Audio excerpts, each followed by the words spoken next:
जरा ठहर कर सोचिए।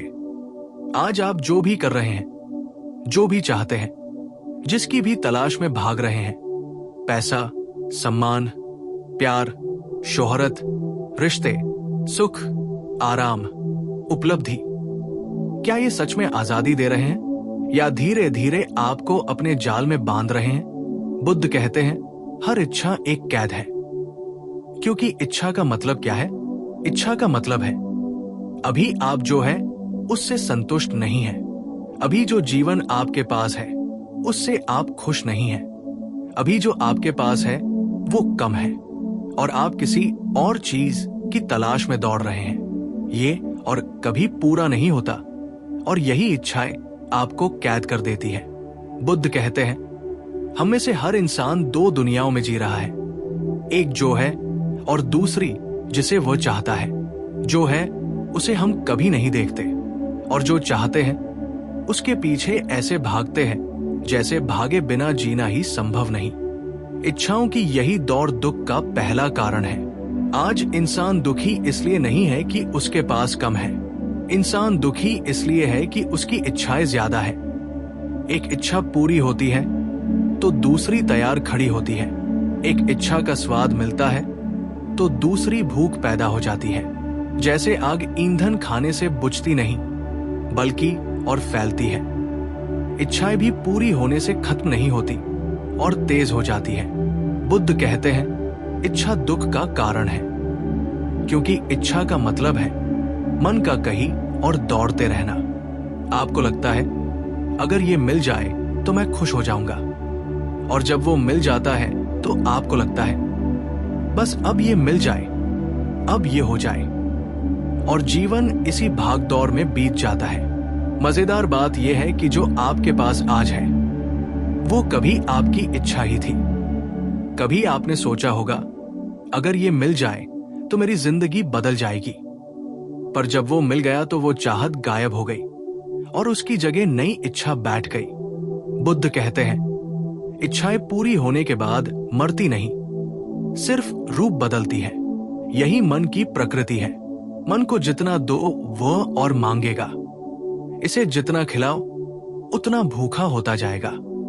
इसलिए बुद्ध कहते हैं, जिस दिन इंसान ये देख लेता है कि इच्छाएं कभी पूरी नहीं होती, वो समझ और जागरूकता की पहली सीढ़ी चढ़ लेता है। औरत चाहे तो कहे, मैं एक खूबसूरत घर चाहती हूं। घर मिल गया तो कहेगी, अब बड़ा वाला। मर्द चाहे, मेरी छोटी नौकरी बड़ी हो जाए। नौकरी बड़ी हुई तो कहेगा, अब प्रमोशन चाहिए। किसी को एक रिश्ता चाहिए होता है, रिश्ता मिला तो उम्मीदें बढ़ जाती है। इसी को बुद्ध ने कैद कहा, क्योंकि इच्छा पूरी नहीं होती और आजादी नहीं देती। इच्छा हमेशा आपको भविष्य में जीने को मजबूर करती है और वर्तमान अपने आप खो जाता है।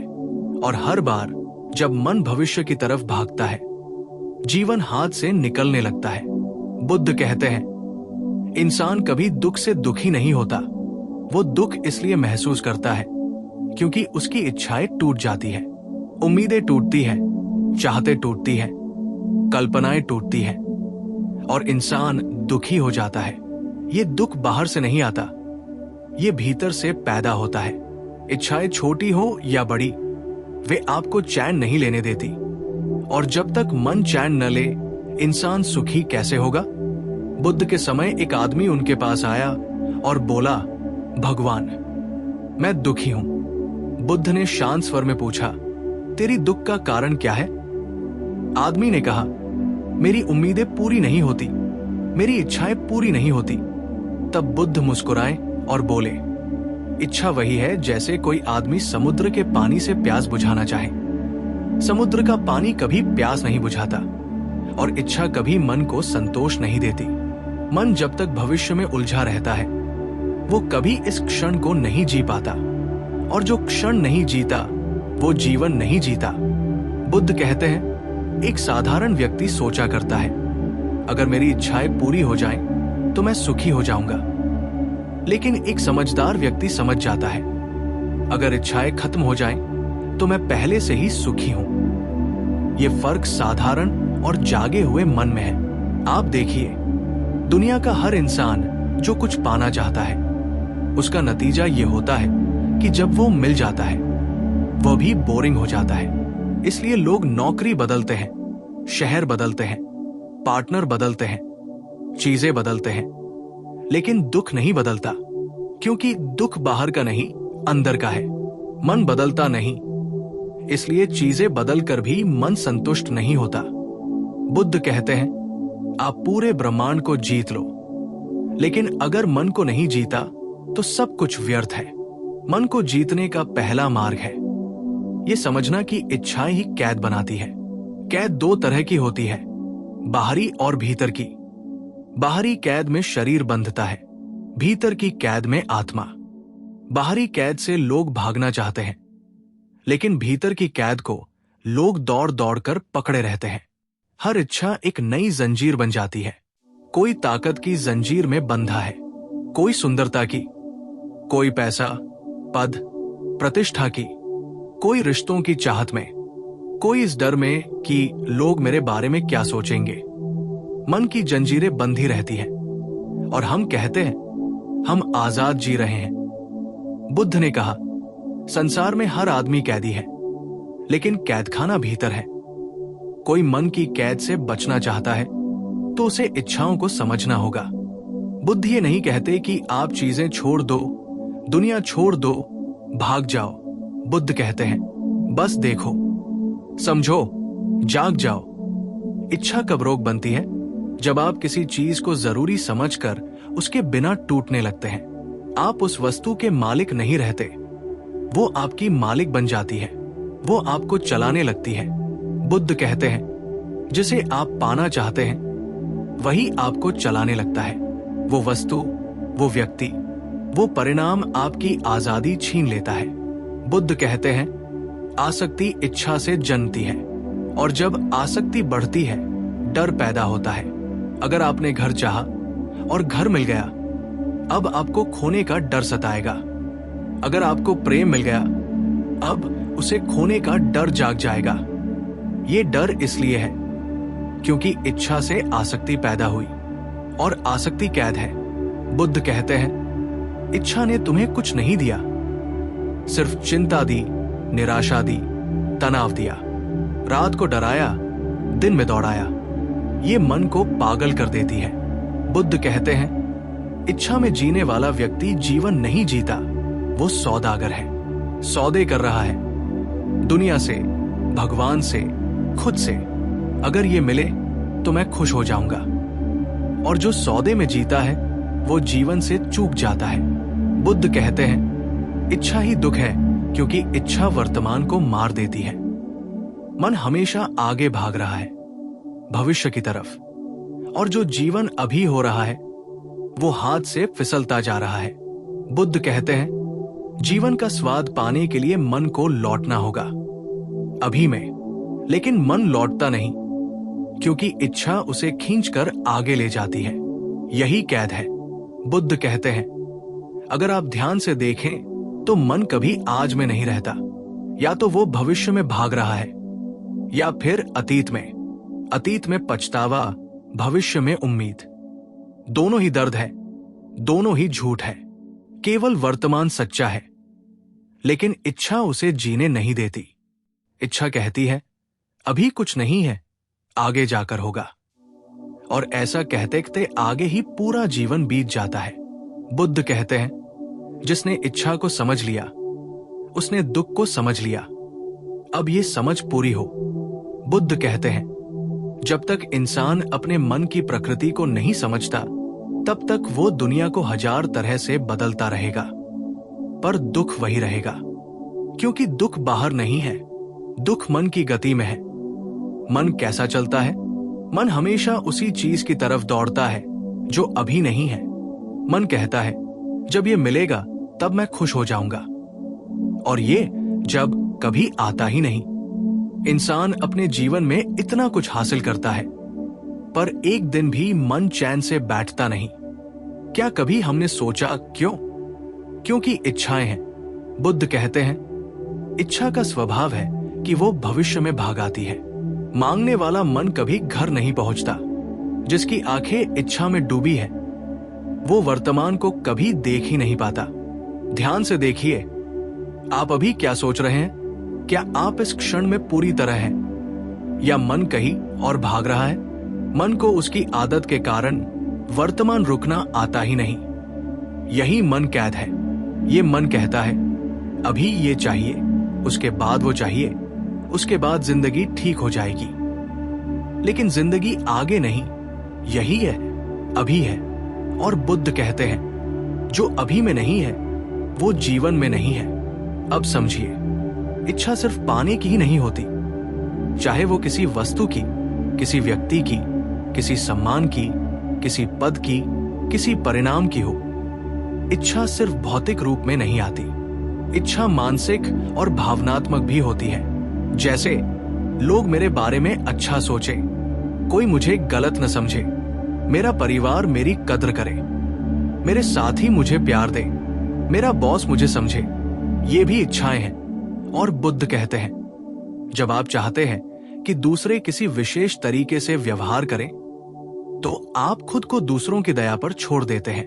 मतलब आप और आपकी खुशी दूसरों के हाथ में चली गई, और जो खुशी दूसरे के हाथ में हो वो खुशी नहीं, वो बंधन है। बुद्ध इसलिए कहते हैं इच्छा सबसे बड़ी गुलामी है। जो व्यक्ति चाहता है कि दुनिया उसे पसंद करे, वो जीवन भर उनके निर्देश पर जीता है। वो खुद से दूर होता जाता है। उसी को समझाते हुए बुद्ध कहते हैं दूसरों की आंखों में रहकर जिंदगी जीना स्वयं को खो देना है। इसलिए बुद्ध कहते हैं खुद को देखो, मन को देखो, इच्छा को देखो। जैसे ही देखने लगोगे समझ आने लगेगी। बुद्ध इच्छा को तोड़ने को नहीं कहते, बुद्ध कहते हैं बस उसे देखो, क्योंकि जो चीज देख ली जाए वो कमजोर होने लगती है। जो चीज समझ ली जाए वो टिक नहीं पाती। आप कई बार नोटिस करेंगे जब आप ध्यान से अपनी इच्छा को देखते हैं तो पता चलता है कि वो इच्छा जरूरी ही नहीं थी। आप बस आदतवश चाह रहे थे, किसी और को देखकर चाह रहे थे, समाज से सीखी हुई चाहत थी, घर वालों की, दुनिया की, समाज की, टीवी की, इंटरनेट की सीखी हुई चाहते, जिसे हम अपना मानकर जीवन भर खींचते रहते हैं। बुद्ध कहते हैं इच्छाओं का बड़ा हिस्सा आपकी प्रकृति का नहीं, आपकी परवरिश का है। और जब तक इंसान ये नहीं देख पाता तब तक वो समझ नहीं पाता कि वो अपने जीवन का मालिक नहीं बल्कि बाहरी दुनिया का गुलाम है। बुद्ध कहते हैं जो खुद को नहीं समझता वो दूसरों द्वारा चलाया जाता है। ये बात जितनी गहरी है उतनी ही सच्ची। अब समझिए इच्छा कैसी चलती है। पहले मन कहता है अगर मुझे ये मिल जाए तो मैं सुखी हो जाऊंगा। वो मिलता है और कुछ दिनों में सुख गायब। फिर मन नई इच्छा पैदा करता है, अब ये चाहिए। ये मिल जाता है तो और नई, और ये सिलसिला चलता रहता है जीवन भर। पूरा जीवन बीत जाता है और मन वही का वही। बुद्ध पूछते हैं क्या आपने कभी किसी को यह कहते सुना कि हाँ अब मुझे सब मिल गया, अब और कुछ नहीं चाहिए? शायद ही कभी, क्योंकि मन का स्वभाव है अगर आप इसे एक पहाड़ दे दो तो ये दूसरे पहाड़ की तरफ भागना शुरू करता है। बुद्ध कहते हैं मन एक भिखारी है, इसे जितना खिलाओ उतना भूखा होता है। इसलिए बुद्ध का मार्ग है मन को बदलो, चीजों को नहीं। दुनिया बदलना आसान है, मन बदलना असली साधना है। एक बार बुद्ध को एक राजा ने पूछा भगवान अगर मैं राज्य छोड़ दूं तो क्या मैं मुक्त हो जाऊंगा? बुद्ध मुस्कुराए और बोले अगर इच्छा नहीं छोड़ी तो राज्य छोड़ भी दो, मन वैसा ही रहेगा। राज्य छोड़ना कोई समाधान नहीं, क्योंकि कैद बाहर नहीं भीतर है। बुद्ध कहते हैं इच्छा की सबसे बड़ी चिन्ह यह है आपको शांति नहीं रहने देती। ऐसा क्यों? क्योंकि इच्छा भविष्य मांगती है और मन को स्थिर होने नहीं देती। ध्यान का पहला कदम है मन को निरपेक्ष देखना। जब आप इच्छा को देखते हैं ध्यान पैदा होता है। जब आप बिना लिप्त हुए, बिना भागे, बिना हासिल किए मन को देखते हैं तो धीरे धीरे मन शांत होने लगता है। बुद्ध कहते हैं समझ ही मुक्ति है। इच्छा वही टूटती है जहां जागरूकता जागती है। जैसे अंधेरा वही खत्म हो जाता है जहां दीपक जलता है। दीपक जलाने की जरूरत है, अंधेरे से लड़ने की नहीं। बुद्ध एक बार उपदेश दे रहे थे। एक व्यक्ति बोला, मेरी समस्या यह है कि मेरी इच्छाएं कम नहीं होती। बुद्ध ने पूछा, क्या तुमने उन्हें सच में देखा? वो बोला, सोचता तो हूं। बुद्ध बोले, सोचना और देखना दो बातें हैं। सोच मन की प्रक्रिया है, देखना चेतना की। जब आप सोचते हैं आप मन में होते हैं, जब आप देखते हैं आप मन से बाहर होते हैं। बुद्ध यही सिखाते हैं, मन को बाहर से देखो। जैसे आप फिल्म देखते हैं ऐसे ही मन को। जब आप देखने लगोगे तो मन का खेल समझ में आने लगेगा, और खेल समझते ही मन कमजोर पड़ जाता है। बुद्ध कहते हैं, इच्छा कभी एक नहीं होती। इच्छा हमेशा जोड़ी में आती है, आशा और भय। जहां आशा है वहां भय भी है। अगर आप किसी चीज को पाना चाहते हैं तो उसे खोने का डर भी पैदा होगा। अगर आप किसी से प्यार चाहते हैं तो उसे खोने की आशंका भी साथ पैदा होगी। अगर आप नाम चाहते हैं तो बदनामी का डर भी साथ आएगा। इसलिए बुद्ध कहते हैं, इच्छा का मतलब है डर में जीना, और जो डर में जी रहा है वो कैसे मुक्त होगा? कैसी आजादी, कैसी शांति? बुद्ध कहते हैं, जहां इच्छा है वहां स्वतंत्रता नहीं है, क्योंकि इच्छा आपके मन को चलाती है, आप इच्छा को नहीं चलाते। जैसे घोड़ा सवार को घसीटता जा रहा हो और सवार सोच रहा हो कि वो घोड़े को चला रहा है। हम ये भ्रम लेकर जीते हैं कि हम जीवन को चला रहे हैं, जबकि जीवन हमें खींच रहा है। बुद्ध कहते हैं, अगर जीवन आपको खींच रहा है तो आप जागे नहीं हैं। अगर आप जीवन को जी रहे हैं तभी आप जीवित हैं। अब एक और गहरी बात बुद्ध कहते हैं, जिस क्षण इच्छा खत्म होती है उसी क्षण समय रुक जाता है। उस क्षण जीवन अनंत हो जाता है, क्योंकि समय मन की गति से चलता है। मन जितना भागेगा समय उतना तेज लगेगा। मन रुक जाए तो समय भी रुक जाता है। यही कारण है कि गहरी शांति में, ध्यान में न समय होता है, न अतीत, न भविष्य, सिर्फ अब होता है। बुद्ध कहते हैं, जीवन अब में है, इच्छा आगे में है। जो अब में जीता है वही मुक्त होता है। एक बार एक युवक बुद्ध के पास आया और बोला, भगवान, मैं बहुत बेचैन हूं, मुझे शांति चाहिए। मुझे कुछ ऐसा दो जिससे मन शांत हो जाए। बुद्ध ने मुस्कुराकर कहा, तुम्हें मन नहीं चाहिए, तुम्हें मौन चाहिए। युवक ने पूछा, मौन कैसे मिले? बुद्ध बोले, इच्छा छोड़ दो। युवक बोला, पर मेरे पास बहुत इच्छाएं। बुद्ध ने पूछा, किसने दी तुम्हें? युवक चुप हो गया। बुद्ध बोले, जिसे तुमने अपनाया वही तुम्हारी।